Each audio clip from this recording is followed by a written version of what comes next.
Everyone, welcome to बूडो reaction. So guys, मेरा मतलब आज मैं एक बूडोलैंड की हिस्ट्री पर रिएक्शन करने जा रहा हूँ। This is a request video, ताकि मुझे भी यार इस वीडियो को वॉच करके पता लगेगा कि बूडोलैंड क्या खाते पीते हैं और कैसे रहते हैं।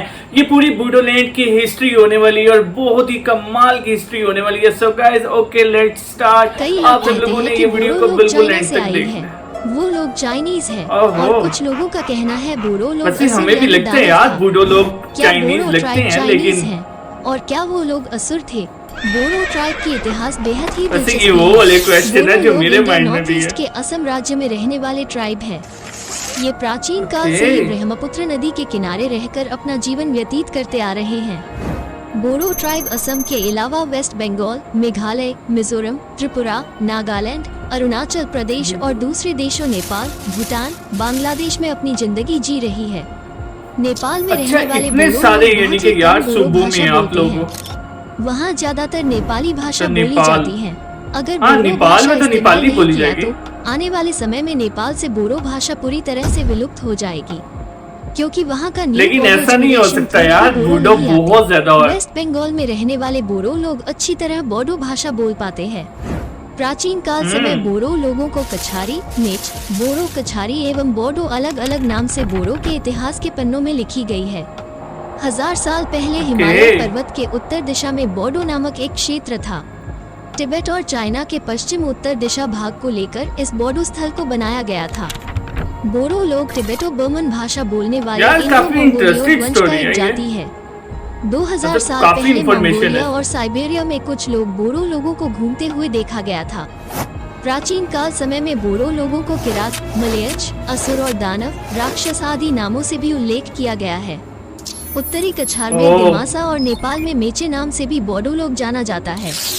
बोडो वर्ड को पहली बार इस्तेमाल किया था 1846 में। इससे पहले बोरो का नाम किरात थे, यानी आज के समय बोडो।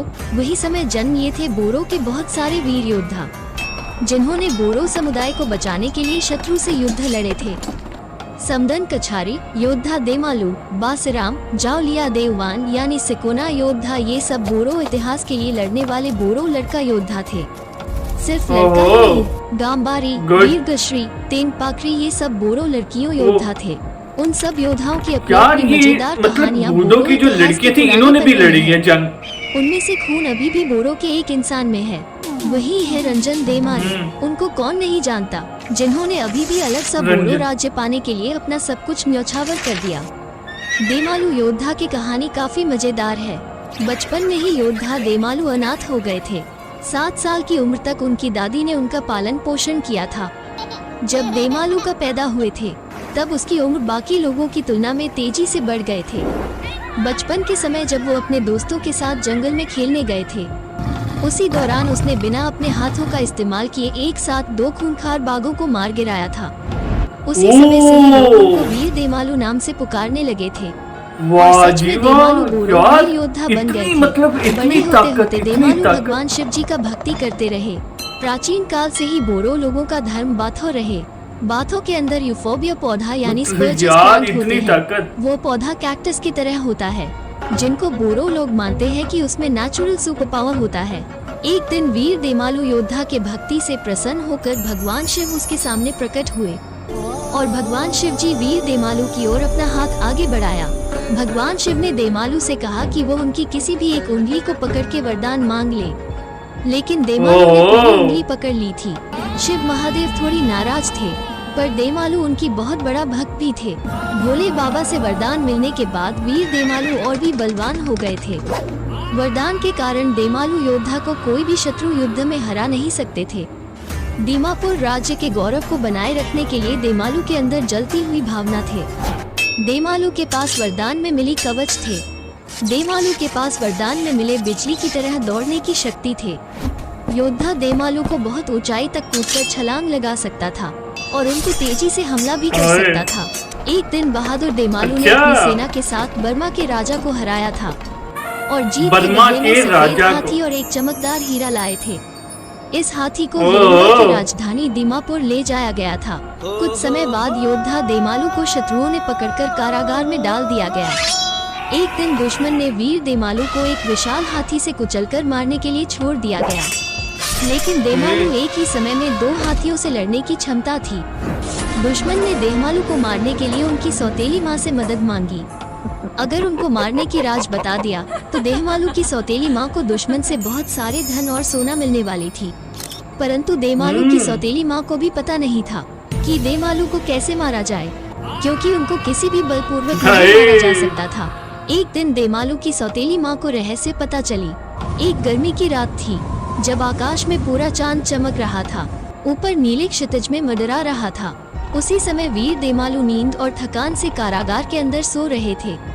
तब उनकी सौतेली माँ के साथ शत्रुओं ने देमालू के कानों में गर्म सीसा डाला गया और उनके पूरे शरीर में भी पिघला हुआ सीसा डाल दी। उसी समय बोरो की वीर योद्धा देमालू की तड़प तड़प कर मृत्यु हो गई। पर उसने ठीक मरने से पहले पूरी बोरो प्रजा को ही श्राप दे दिया कि आज से बोरो वंश में कोई भी योद्धा जन्म नहीं होगा।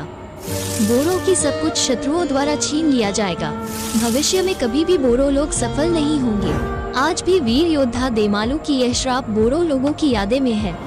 आज उसकी मूर्ति के नीचे बोरो लोग पूजा करते हैं ताकि उसका श्राप समाप्त हो जाए।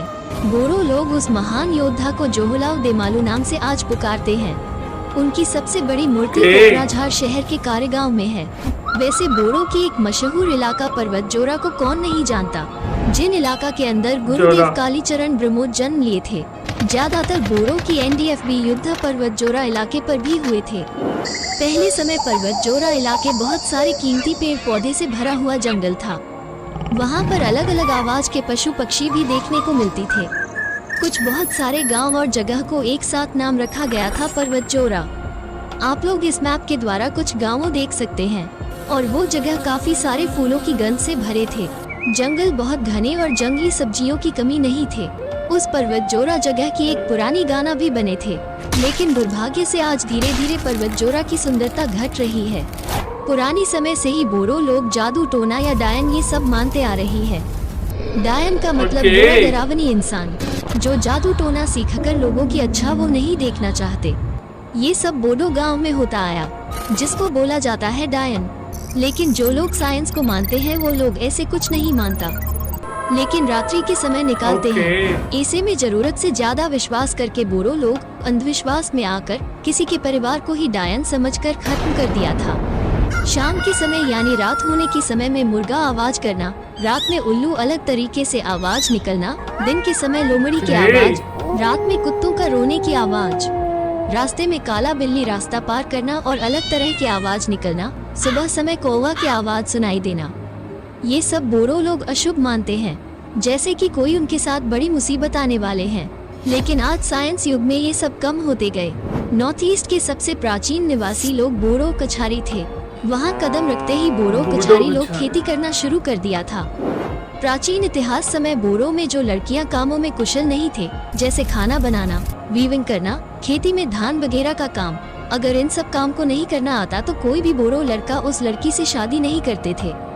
इसलिए पुराने जमाने से ही बोरो लड़की लोग भी काफी एक्सपर्ट और टैलेंटेड है। बोरो गांव के किसी भी घर में वीविंग होते थे और आज भी देखने को मिलती है, जहां वो लोग खुद का ट्रेडिशनल कपड़ा बनाती है। बोरो लोगों की ये कुछ खास तरह के संगीत यंत्र है।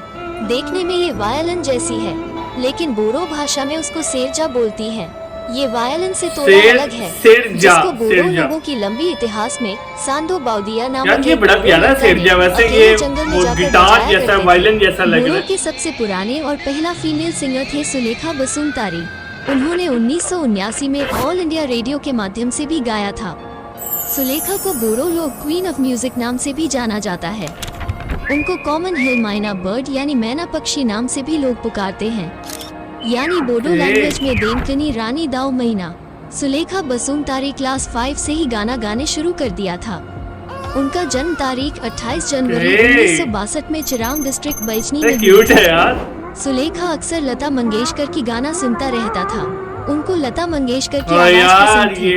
उन्होंने दोनों सेम लग रहे हैं यार, गाया था। गाइस दोनों सेम लग रहे हुए थे 13 मार्च 1986 को।